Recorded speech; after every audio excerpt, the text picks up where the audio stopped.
I now give the floor to the Russian Federation.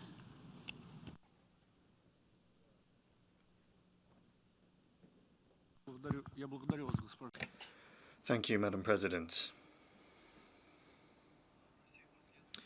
Russia has consistently called for a return to the traditional working methods of the UN. We are pleased to note that this year the general debate of the 76th session will take place in person. The General Assembly is demonstrating to the entire world that the pandemic is abating and that the work of all of the UN's organs are returning to the effective schema of meetings with the physical presence of delegates. We believe it is important to remember that the rules of procedure of the General Assembly remain unchanged and must continue to guide our work in all circumstances.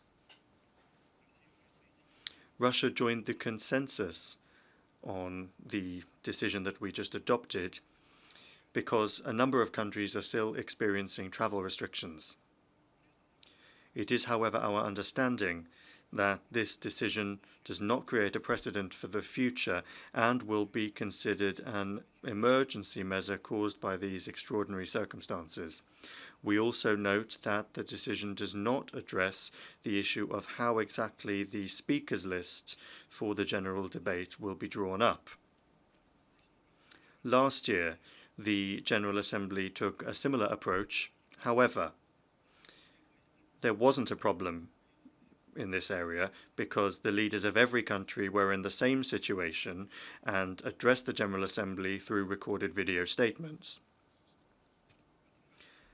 This year the situation has changed.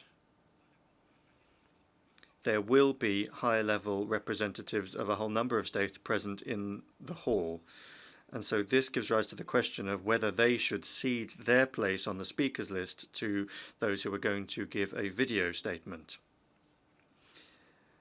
We believe that this would not just be unfair, but would also contradict the rules of procedure.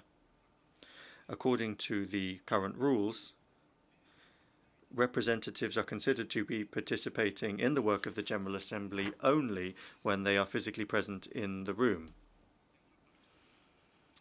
Taking another approach could have unpredictable consequences for the working methods of one of the primary organs of the United Nations. We therefore very much urge the Secretary General to give an instruction when drawing up the speakers list to give priority to the level of the persons present in the room rather than those addressing the General Assembly through a video statement. Thank you. I thank the distinguished representative of the Russian Federation.